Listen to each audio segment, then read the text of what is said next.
नमस्कार सभी को। मेरा नाम रोहित कुमार है और चैंपियंस कैंप के 70 डे चैलेंज में आप सभी का स्वागत है। आज हम प्री मॉडर्न की बात करेंगे। हम लोगों ने अभी तक एंशियंट और मिडिवल के दो दो वीडियो, चार वीडियोस में उसको कवर किया था और मटेरियल भी ग्रुप में शेयर कर दिया गया है। अब आप प्री मॉडर्न में प्री मॉडर्न को देखिए। ये बहुत मॉडर्न जो है, प्री मॉडर्न और मॉडर्न काफ़ी इंपॉर्टेंट है एग्जामिनेशन पॉइंट ऑफ व्यू से। मैंने पहले ही बताया था कि एग्जाम में अराउंड 60% ऑफ द क्वेश्चन अगर हिस्ट्री के जो आते हैं वो मॉडर्न से आते हैं और 20% आपके एंशियंट और मिडिवल से आते हैं। आर्ट एंड कल्चर वाला पार्ट उसी उसी में समाहित रहता है। तो यहाँ हम प्री मॉडर्न में जो बात करेंगे, मराठा एम्पायर से शुरुआत करेंगे।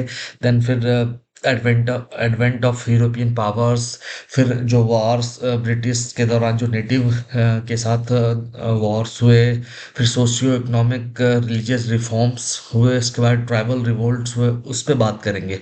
उसमें मेनली फैक्चुअल बेसिस से बहुत सारे क्वेश्चन पूछे जाते हैं। चलिए हम स्टार्ट करते हैं फटाफट। मराठा एम्पायर की बात करेंगे तो मराठा एम्पायर एक मराठा कन्फेडरेसी के रूप में वेस्टर्न, जो south western part of India है, महाराष्ट्र वाला जो रीजन है, वहाँ पे एक सोशियो इकोनॉमिक जो कंडीशन था उसके सापेक्ष में उभर के आया। सबसे पहले मराठा रूल की बात की जाए तो भोसले जो डायनेस्टी थी उसमें से शिवाजी पहले छत्रपति वहाँ के बने। 1674 में उनका कोरोनेशन हुआ। और जो मुगल डायनेस्टी औरंगजेब के समय से मिड उसके सेशन से ही डिसइंटीग्रेशन उसके पॉलिसीज के कारण हो रही थी। तो मराठा जो एम्पायर जो एस्टेब्लिश हुआ वो इसी जहाँ जहाँ पे मुगल फोर्सेस वीक हो रही थी वहाँ पे जो डेक्कन पॉलिसी थी औरंगजेब के, उसके सापेक्ष में यहाँ पे इन्होंने अपना रूल स्थापित किया। तो हम आगे देखते हैं एग्जामिनेशन पॉइंट ऑफ व्यू से जो इम्पोर्टेंट है वही हम लोग सबसे पहले देखेंगे।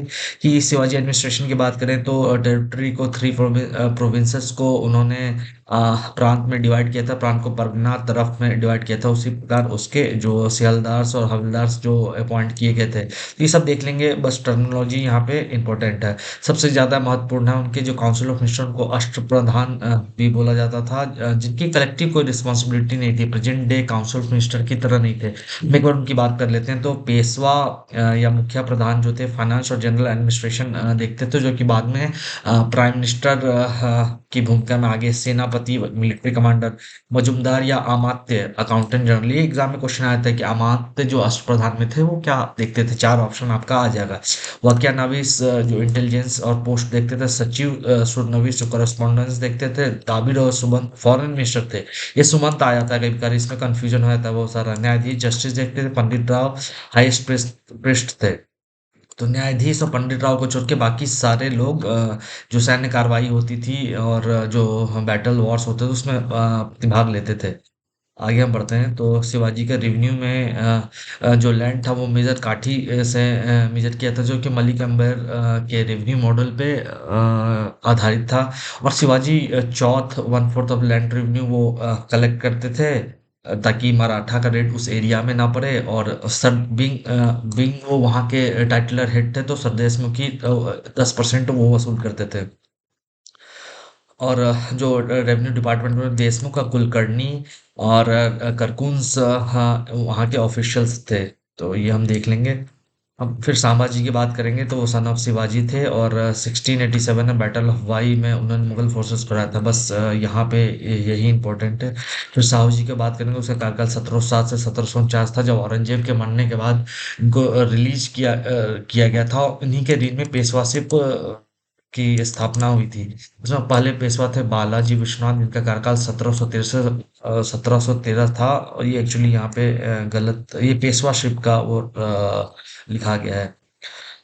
और 1713 में ये पेशवा बने और 1720 तक ये यहाँ पे रहे। 1720 होगा की जगह यहाँ पे 1720।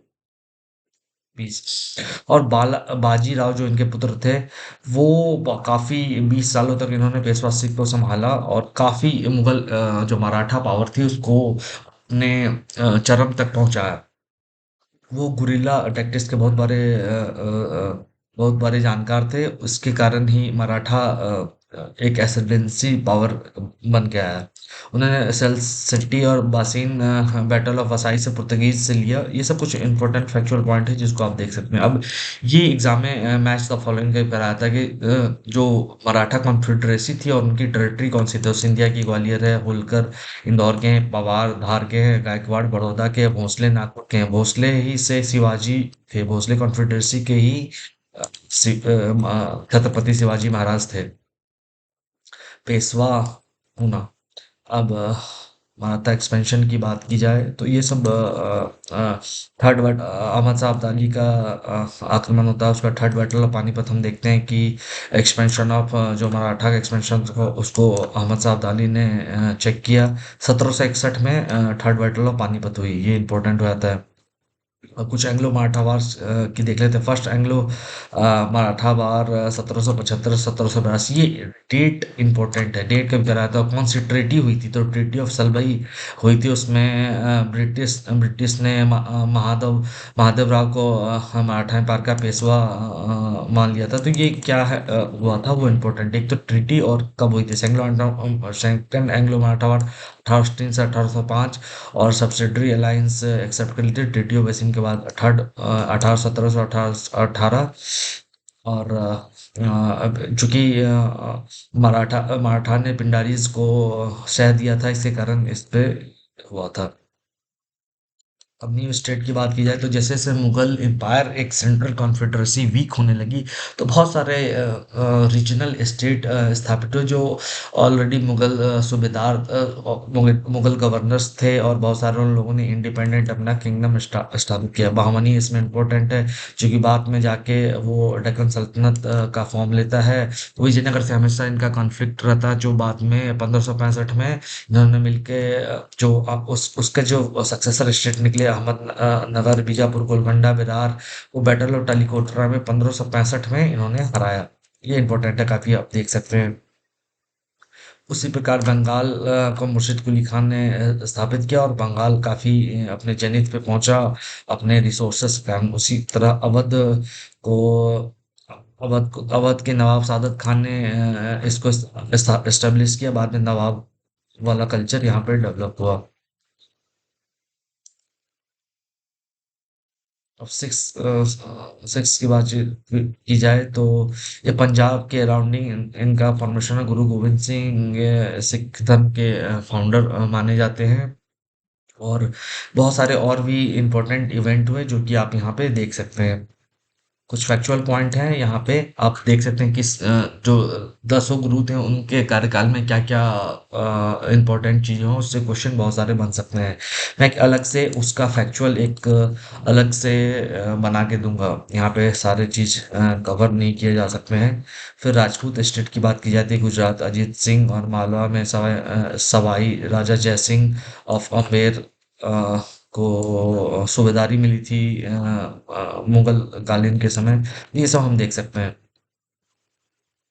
देख सकते हैं 1772 में कैसे जयसिंह ने जयपुर में अपना कैपिटल बनाया था। उसी तरह से जट के समय चूड़ामन सूरजमल की बात करते हैं हम। वहाँ पे ये नाम इम्पोर्टेंट है कि बहुत बार क्वेश्चन मैच द फॉलोइंग में इस तरह से बन सकता है। वही हैदराबाद की इस तरह चिंतपुली खान ने की थी, जिन्होंने अपना टाइटल निजामुल मुल्क ले लिया था और 1724 में हैदराबाद की स्थापना की थी। वहीं मैसूर में देखेंगे हम लोग हैदर अली और टीपू सुल्तान के बहुत सारे अचीवमेंट्स हैं। और एंग्लो मैसूर वार के डेट इंपॉर्टेंट है, कौन सी ट्रीटी हुई थी, प्लस टीपू सुल्तान ने क्या क्या चीज नए नए इनिशिएटिव लिए थे, वो काफी इंपॉर्टेंट है। वो आप लोग देख लीजिए, एग्जामिनेशन पॉइंट ऑफ व्यू से बहुत इंपॉर्टेंट है।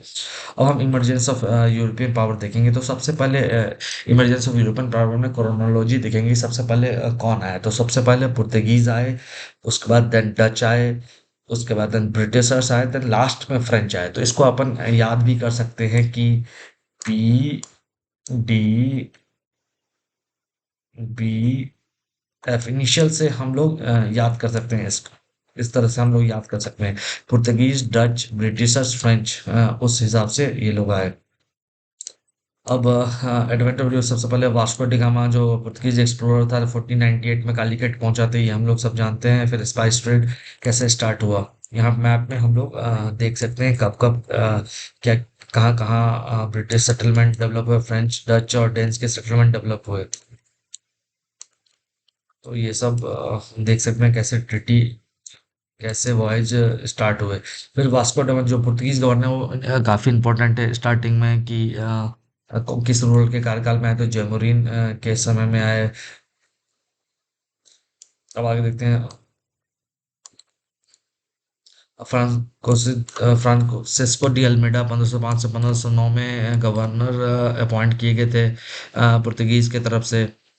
और हम यहाँ पे देखते हैं कि इनकी ब्लू वाटर पॉलिसी काफ़ी इंपॉर्टेंट, जिसमें कार्टेज सिस्टम इन्होंने एक चलाया था कि जो कि पास इशू करते थे जो अरेबियन सी है उसमें उसमें ट्रेड करने के लिए, जिसका काफ़ी बाद में मिसयूज है। उसी तरह से अल्फांसो दे अरबस के बारे में हम यहाँ पे देख सकते हैं कि कैसे इन्होंने एक परमिट सिस्टम एस्टेब्लिश किया था और गोवा को इन्होंने सुल्तान ऑफ बीजापुर से ले लिया था। उसी प्रकार निनोदी कुल्हा का हम देखेंगे। फिर पुर्तगीज का डिक्लाइन का रीजन है जो कि प्रीलिम्स पॉइंट ऑफ व्यू से उतना इम्पोर्टेंट है। फिर एडवेंट ऑफ डच है कि कब कंपनी फॉर्म हुई, कब इंडिया में इन्होंने पहला अपना फैक्ट्री सेटलमेंट कहाँ स्टाब्लिश किया, तो देख सकते हैं कि मछलीपट्टनम 1605 में इन्होंने एस्टेब्लिशमेंट किया और सेटलमेंट पुलिकट में 1610 में किया। उस प्रकार ब्रिटिशर्स का हम देख सकते हैं। ये तो इम्पोर्टेंट है, हम इसको और अच्छे से देखेंगे अभी कि कैसे जहांगीर कोर्ट में कैप्टन हॉकिंस आए थे, बट उतना सफलता नहीं मिल पाई। फिर कैप्टन थॉमस ने पुर्तगीज को जब हराया था, उसके बाद धीरे धीरे एक परमिशन सूरत में मिली थी 1613 में। तो ये सब हम लोग ने ऑलरेडी इसको देख चुका है। अब फ्रेंच का हम देखेंगे। ट्रेडिंग कंपनी 1664 में सबसे लास्ट में फ्रेंच आए थे। फिर डेनिस भी इस्तेमाल हुआ था। डैन ने भी अपना सेटलमेंट यहाँ पे रखा था। ये ब्रिटिशर्स के सक्सेस के reason naval superiority, industrial revolution, military skill, और इनकी नेवी बहुत हाई लेवल की थी। तो इससे इन लोग का सक्सेस हम देखने को मिलता है। फिर ये इनपुट, फिर बैटल ऑफ पलासी इंपॉर्टेंट है, डेट यहाँ पे इंपॉर्टेंट है, किनके बीच में हो तो ये इंपॉर्टेंट है। उसी प्रकार बैटल ऑफ बक्सर क्या रीजन था, क्या डेट था, आपस में किनके बीच में हो, तो ये सब इंपॉर्टेंट। फिर एंग्लो मैसूर वॉर में देखेंगे, फर्स्ट एंग्लो मैसूर वॉर का डेट क्या है, सेकंड एंग्लो मैसूर वॉर का डेट क्या है, फिर किस ट्रिटी से, ट्रिटी ऑफ बैंगलोर से इंडो इट। उसी प्रकार थर्ड एंग्लो मैसूर वॉर, फिर उसमें ट्रिटी ऑफ श्रीरंगपट्टनम, फिर फोर्थ एंग्लो मैसूर वॉर। इस तरह से हम देखेंगे, इसको पढ़ेंगे। फिर एंग्लो मराठा वार को उसी प्रकार हम डेट और उसका जो मैच द फॉलोइंग में यूपीपीसीएस में इस तरह से क्वेश्चन आता है। फिर एनेक्सेशन ऑफ अवध को मिस गवर्नेंस पे किया गया। उसके बाद फर्स्ट बैटल ऑफ इंडिपेंडेंस हुआ 1857, वो हम देख लेंगे। फिर कन्क्वेस्ट ऑफ सिंध किसने किया, ये इंपॉर्टेंट है। चार्ल्स नेपियर ने 1843 में बैटल ऑफ मियानी से किया। तो ये सब काफी इंपॉर्टेंट है, इस तरह से क्वेश्चन आ जाते हैं। कन्क्वेस्ट ऑफ पंजाब फिर हम देखेंगे, फर्स्ट एंग्लो सिख वार कब हुआ, किस ट्रीटी ऑफ लाहौर से इसका समापन हुआ। तो उसी प्रकार हम क्या करेंगे कि जो वॉर्स है, क्या रीजन है, क्या टाइम टाइम है उसका, किस ट्रीटी से समाप्त हुआ, तो वो हम देखेंगे। देखते देखते हम ये इवेंट देख सकते हैं। Battle Plassey 1757, battle of Buxar 1764, treaty of Allahabad इसी के बाद 1765 में हुई थी। बैटल ऑफ बक्सर के बाद फर्स्ट एंग्लो मैसूर सेकंड। इसका डेट काफी इंपॉर्टेंट है क्योंकि एक तो क्रोनोलॉजी में भी आ जाता है, दूसरा मैच द फॉलोइंग में भी ये आ जाता है। अब सोशियो रिलीजियस मूवमेंट, तो सोशियो रिलीजियस मूवमेंट में हम बहुत फैक्चुअल बहुत सारे क्वेश्चन बनते हैं। क्या फैक्टर थे वेस्टर्न हाइपोक्रेसी को दूर करने के लिए, जो यहाँ के इंटेलेक्चुअल क्लास थे इन्होंने चलाया था। बहुत सारे लोअर तबके के लोग ने भी इसको चलाया था। इसमें राजा राम मोहन राय का नाम सबसे ऊपर आता है, जो उनको मॉडर्न मैन भी बोला जाता है। तो बहुत सारे चीज इन्होंने आत्म सभा की फाउंडर 1814 में की। ये ईस्टर्न और वेस्टर्न कॉन्सेप्ट का सिंथेसिस चाहते थे। फिर बहुत सारे इन्होंने इनिशिएटिव्स लिए, जिसको हम यहाँ पे देख सकते हैं। हिंदू कॉलेज डेविड हारी के साथ फाउंड किया, इंग्लिश स्कूल फाउंड किया, वेदांत कॉलेज, फिर ब्रह्मो समाज की स्थापना की। तो यहाँ पे डेट और इम्पोर्टेंट हो जाता है कि क्या क्या इन्होंने किया, फिर कौन कौन से इन्होंने, कि जर्नलिस्ट भी थे तो बहुत सारे इन्होंने लिटरेचर भी लिखा, संवाद, कॉमेडी, मैट्रो, अकबर, ये सब। फिर बहुत सारे इनका विरोध भी हुआ यहाँ पे। तो इस तरह से हम राजा राममोहन राय जी के बारे में देख सकते हैं। फिर उनके साथ ही ब्रह्मो समाज में जो केशव चंद्र सेन थे, देव समाज, ये सब उनके साथ में देख सकते हैं। इस पर क्वेश्चन बन सकते हैं। ये मैं पीडीएफ प्रोवाइड कर दूंगा, आप वहां से पढ़ सकते हैं। फिर यंग बंगाल मूवमेंट, हेनरी बीबी डोरजियो का, फिर उन्होंने क्या क्या इनिशिएटिव लिए, इस तरह प्रकार हम सब। फिर देवेंद्रनाथ टैगोर के बारे में, तत्वबोधिनी सभा 1839 में इन्होंने फॉर्म किया। तो ये सब हम यहाँ पे देख सकते हैं। फिर ईश्वरचंद्र विद्यासागर का हम देख सकते हैं। तो इसी प्रकार ये इम्पोर्टेंट होना चाहिए जो सोशियो रिलीजियस मूवमेंट है, तो उनका उन्होंने क्या क्या करवाया, क्या क्या इनिशिएटिव लिए, कुछ डेट्स इंपॉर्टेंट है क्या, उसके सापेक्ष में ब्रिटिशर्स ने कुछ रिफॉर्म किया क्या, ये सब बहुत इंपॉर्टेंट हो जाते हैं यहाँ पे। उसी प्रकार हम जब सोशल रिलेशन मूवमेंट देखें तो अब रिलीजन वाइज देखा जाए तो हिंदुइज्म में हुआ, मुस्लिम कम्युनिटी में हुआ, सिख में हुआ, पारसी में हुआ। तो हम ये बहुत सारा देख सकते हैं। एनी बिसेंट का थियोसॉफिकल सोसाइटी भी काफ़ी इंपॉर्टेंट है एग्जामिनेशन पॉइंट ऑफ व्यू से। डेक्कन एजुकेशन सोसाइटी, देव समाज, ये सब काफ़ी इंपॉर्टेंट है। ये पोस्ट वॉर है, post first war of independence, ये सब है। अब हम मुस्लिम सिख्स पारसी में देख सकते हैं तो वहाबी मूवमेंट 1830 और 1860 तक चला। इसके कौन कौन इसके लीडर रहे, सैयद अहमद बरेलवी इसके लीडर रहे हैं। जैसे अब्दुल बहा जो अरेबिया के थे, उनसे इन्फ्लुएंस था। तो इसी प्रकार फर्राजी मूवमेंट, सरयतुल्ला खान दादुमिया के था। मोहम्मद लिटरेरी सोसाइटी अब्दुल लतीफ ने 1863 में फॉर्म की थी। तो ये सब काफी इंपॉर्टेंट हो जाता है। देवबंद मूवमेंट को हम देख सकते हैं अच्छे से। उसी तरह मोहम्मद इकबाल का हम कंट्रीब्यूशन देख सकते हैं, इनकी लिटरेचर को देख सकते हैं। तो थोड़ा फैक्चुअल है ये। आप यहाँ से अहमदिया मूवमेंट उसी प्रकार है, ये आप देख सकते हैं। आप सिख में हम देखेंगे तो कुका मूवमेंट, नादारी मूवमेंट 1872 का। डेट इंपॉर्टेंट है और क्या क्या इसके एम थे, ऑब्जेक्टिव थे, क्या पालन हुआ, उसके सापेक्ष में ब्रिटिशर्स ने कुछ कदम उठाए। तो ये सब हम देख सकते हैं। सिंह सभा मूवमेंट, अकाली मूवमेंट हम देख सकते हैं। अकाली मूवमेंट नॉन कॉपरेशन के दौरान हुआ, जो कि काफी इंपॉर्टेंट है। फिर पारसीज का रामायण, बलराम सभा, ये सब हम देख सकते हैं। दादा भाई नौरोजी का बहुत इंपॉर्टेंस। फिर ट्राइबल रिवॉल्ट में हम लोग आ जाते हैं। पहाड़िया रिबेलियन के कौन थे, राजा जगन्नाथ थे 1770। क्या इनकी डिमांड थी, क्या डिमांड फुलफिल हुई, उसके बाद कौन इसके लीडर थे, ये इंपॉर्टेंट है। उसके बाद चौर अपराइजिंग देख सकते हैं। एरिया कौन सा था, कौन इसके लीडर थे, क्या इनकी डिमांड थी और कैसे सप्रेस किया गया। टमार रिवोल्ट देख सकते हैं, इनके लीडर कौन थे, किस ट्राइब को रिप्रेजेंट करते थे, क्या उनका एरिया था, ये सब इंपॉर्टेंट है। अभी उस प्रकार से ये दिया गया है। फिर अहम रिवोल्ट, इसी प्रकार से कोल्ड अपराइजिंग को आप देख सकते हैं। इसी प्रकार हम सारे संथाल रेवल बहुत इंपॉर्टेंट है, डेट इंपॉर्टेंट है, इसके लीडर्स कौन है, फिर खोंड अपराइजिंग, कोली अपराइजिंग, इस तरह से बिरसा मुंडा रिवोल्ट, ऐसे करके हम सारा एक बार चांदा भगत मूवमेंट जैसे है सब हम एक बार देख सकते हैं कि क्या क्या रंपा रिबेलियन है। उसी प्रकार चंचू ट्राइबल मूवमेंट है। तो सब हम सारा कुछ यहाँ पे दे दिया गया है, इसको आप देख सकते हैं। एग्जामिनेशन में काफ़ी इम्पोर्टेंट ये क्या निभाते हैं। इसी प्रकार आज हमने प्री मॉडर्न में ये सब सारा कुछ देखा। और इसको आप फैक्चुअल बेसिस पे सारा आपको याद करना पड़ जाएगा थोड़ा थोड़ा। आप एक क्रोनोलॉजी में इसको याद किए, डेट्स यहाँ पे इंपॉर्टेंट है, बहुत सारे मूवमेंट है, उसके लीडर कौन है, वो सब इंपॉर्टेंट है। इसी प्रकार आज प्री मॉडर्न का क्लास यहीं पे समाप्त होता है। धन्यवाद।